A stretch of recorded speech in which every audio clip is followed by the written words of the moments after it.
Long ago, there was a special village called Otukbo, located around Benue, but its most popular name was Otukba. It was known as the village of the blessed twins because hundreds of years earlier, the gods had blessed the village. Any woman who gave birth to twins would have special and divinely gifted children. This blessing made the village famous everywhere. Whenever a woman gave birth to twins, the entire village celebrated grandly, and even the king attended the ceremony, offering gifts of gold, pearls, and other treasures to the family to care for the twins. It was a tradition, and the kings knew that once the twins grew up, they would bring even more glory to the village. However, despite all this, twins were rare and difficult to conceive in Otukba. Many pregnant women in the village always prayed to the gods to grant them the gift of twins. In the village, there were two women who were friends. Their names were Amaka and Chima. The two women had been friends since their youth and had grown up together. However, when they reached the age of marriage, Chima had more suitors than Amaka and eventually married a wealthy man from a prosperous family. As soon as this happened, her behavior toward Amaka changed. She stopped being her friend, and their relationship turned into rivalry. Chima began associating with new friends and mocked Amaka because she was poor and single. Amaka cried alone in secret because she had no parents and no one to confide in. Over time, Amaka fell in love and married a wealthy man named Emeka. She was happy that Chima and her new friends could no longer mock her. However, after a year of marriage, an incident caused Amaka and her husband to become poor. This happened after a disaster destroyed their farmlands. Her husband was no longer rich and could no longer afford the expensive things they used to buy at the market. Amaka tried to hide herself or cover her head because she knew those who once saw her as rich and elegant would recognize her.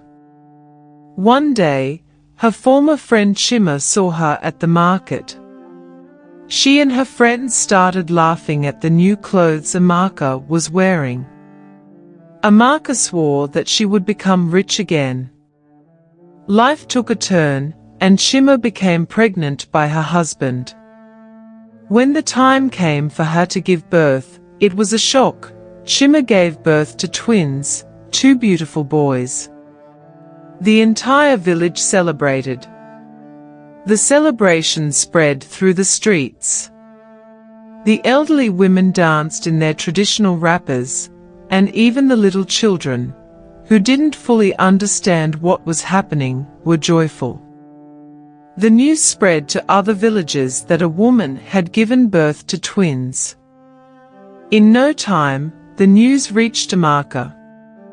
She was surprised after hearing it and felt bad, wondering why only good things happened to Chima despite her behavior and all the bad things she had done to her.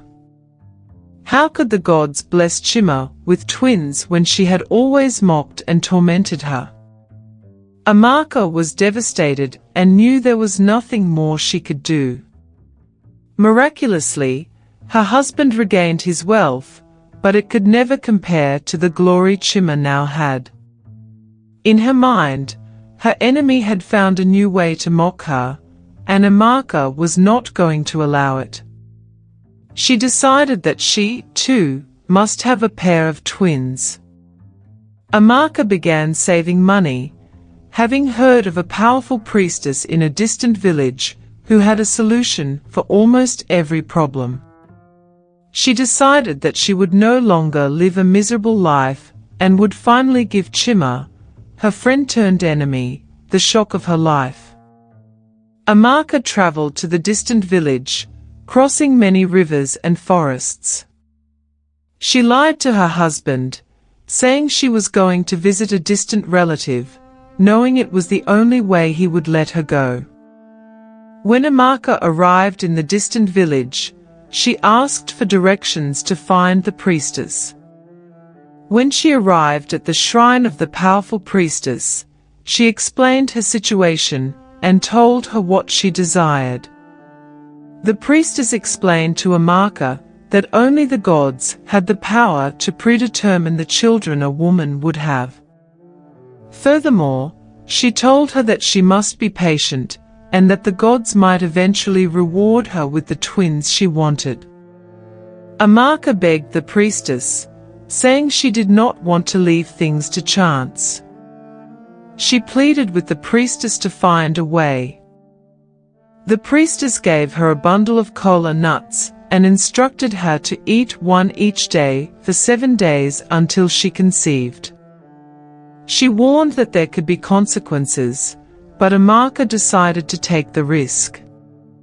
She thanked the priestess and took the kola nuts, vowing to endure whatever consequences might come. Amaka returned to her village with joy in her heart, convinced she was going to give birth to twins.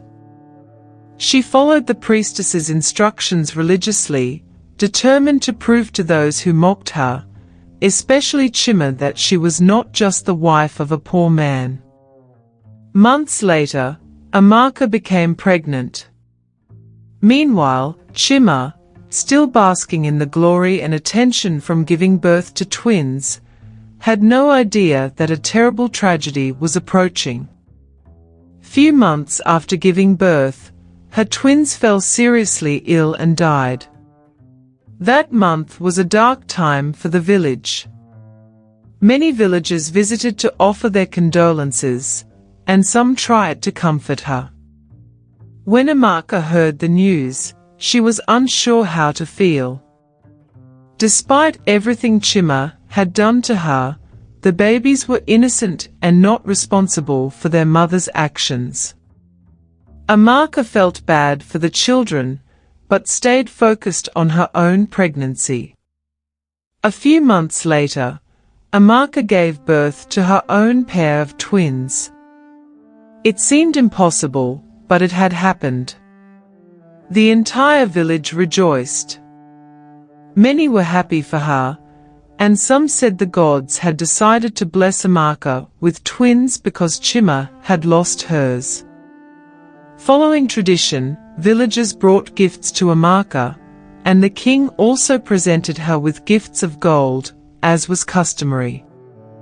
Amaka was overjoyed that her desire had finally come true. However, she had no idea that things would take a turn for the worse later on. The twins, two beautiful identical girls, became the talk of the village.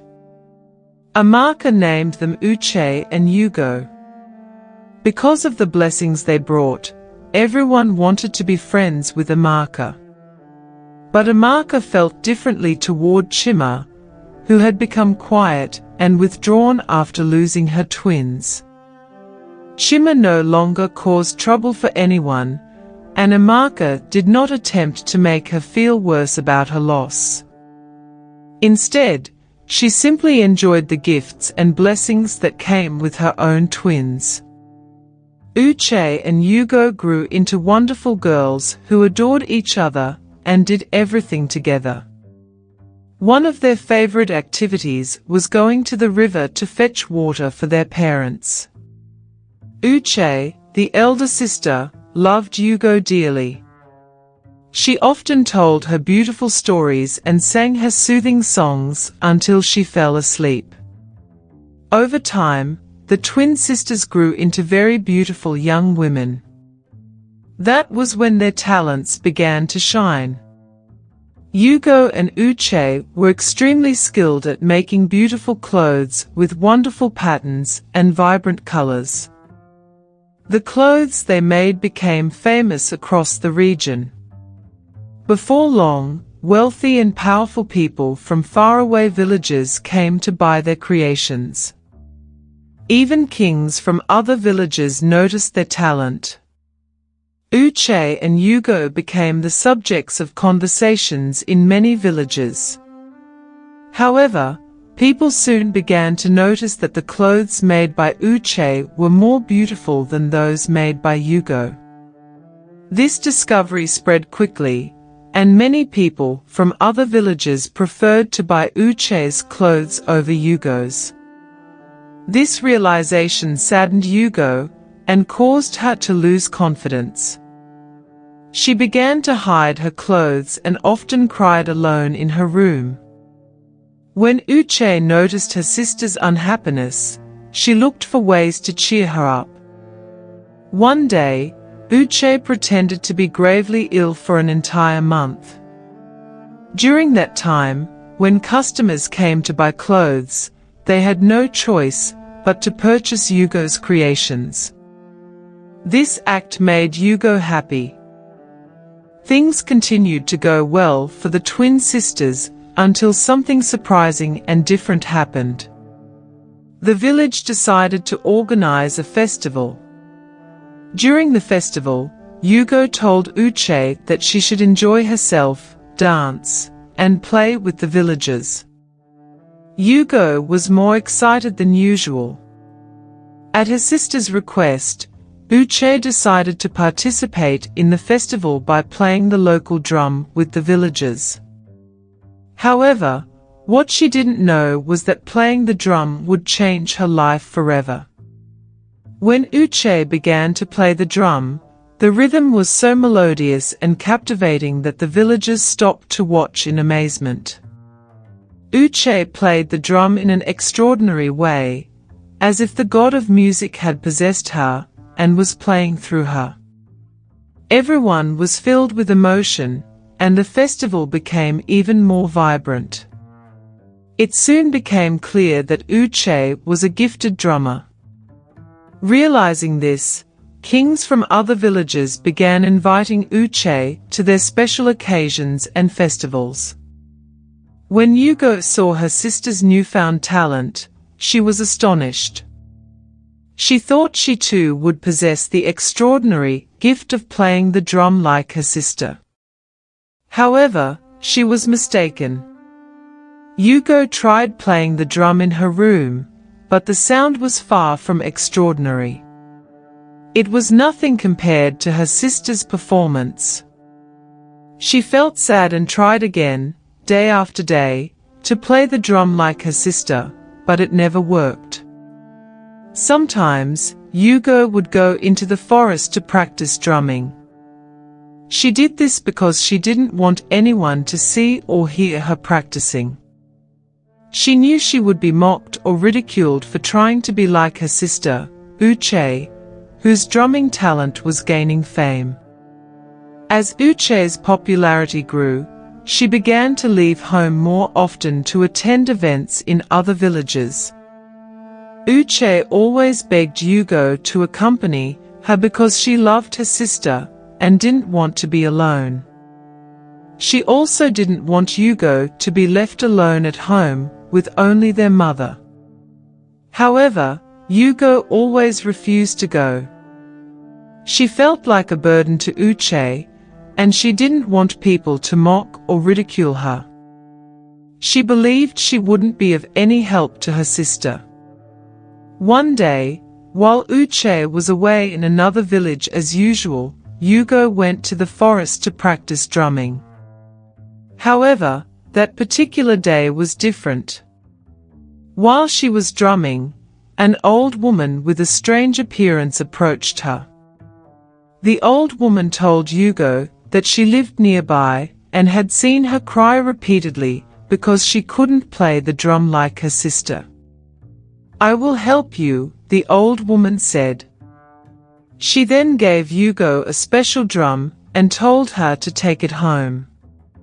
The woman instructed her to play the drum 3 times at night when everyone else was asleep. She promised Yugo that after doing so, she would be able to play any drum like her twin sister. Yugo was overjoyed to hear this. She wasted no time and ran home, her mind consumed with thoughts of finally playing the drum like her sister. She didn't even stop to question who the old woman was or where the mysterious drum had come from. That night, when everyone was asleep, Hugo brought out the drum and did as the old woman had instructed. However, as she played the drum, an evil spirit awakened behind her, a sinister being. Hugo fell to the ground as the spirit entered her. The next morning, she woke up without any memory of what had happened or even of entering the forest the previous evening. She also didn't remember the old woman who had given her the mysterious drum. That same day, Uche returned from the village where she had gone to play the drum. She brought gifts for Hugo and their mother, Amaka. Amaka, now accustomed to a luxurious life, accepted the gifts joyfully. That night, while the Emeka family was asleep, the evil that had possessed Hugo began to manifest. She suddenly woke up, her eyes glowing red like blood. Hugo stepped outside and suddenly transformed into a dark creature. In this form, Hugo terrorized the village, killing the livestock of several farmers. Her acidic breath caused plants in the villagers' farms to wither and die. Afterward, she returned to her human form and went back to sleep in her bed. The next morning, the village woke up in shock. They saw their crops destroyed and their livestock dead. It was a complete disaster. The villagers begged the king for help. The king, hearing their pleas, devised a plan to rid the village of the cause of this catastrophe. He summoned a powerful warrior and healer named Obi from the land. The king tasked Obi with capturing whatever was causing the devastation. Since Obi was a healer, the king believed he could handle the spiritual nature of the threat. Obi, honored by the king's trust, promised to patrol the village at night and not rest until the threat was dealt with. That night, the evil within Hugo awoke once again. She got up, ready to unleash her destruction. However, a sudden gust of wind through the window startled Uche awake. When Uche saw her sister, she was horrified to find that Hugo had changed. Her eyes were glowing blood red, and she looked entirely different. Uche screamed in fear, waking their mother, Amaka. Amaka was shocked to see what Hugo had become. She wanted to scream, but no sound came out of her mouth. As Hugo began her transformation into a monster, Amaka approached her daughter, trying to see what was happening. But Hugo's fingers morphed into sharp claws, and she slashed at her mother. Blood poured from Amaka's stomach, spilling onto the floor. The scene was so terrifying that Uche screamed again. She rushed to her mother, holding her blooded body in her arms, tears streaming down her face. She cried out for help, trembling with fear over what had just happened. Meanwhile, Hugo jumped out of the window and transformed into the beast once again. Just as she was about to run off to wreak havoc on the village, Obi saw her. Having heard Uche's cries, Obi had followed the sound to their home. He quickly shot 2 powerful arrows at Hugo, who was now in her monstrous form. Hugo collapsed, wounded and weakened. What will become of Hugo, Uche, and their mother, who lay almost lifeless on the floor? Will the king punish Hugo for what she has done to his people, or will something even stranger happen? Find out in the next part. Don't forget to like and subscribe. See you soon. Goodbye.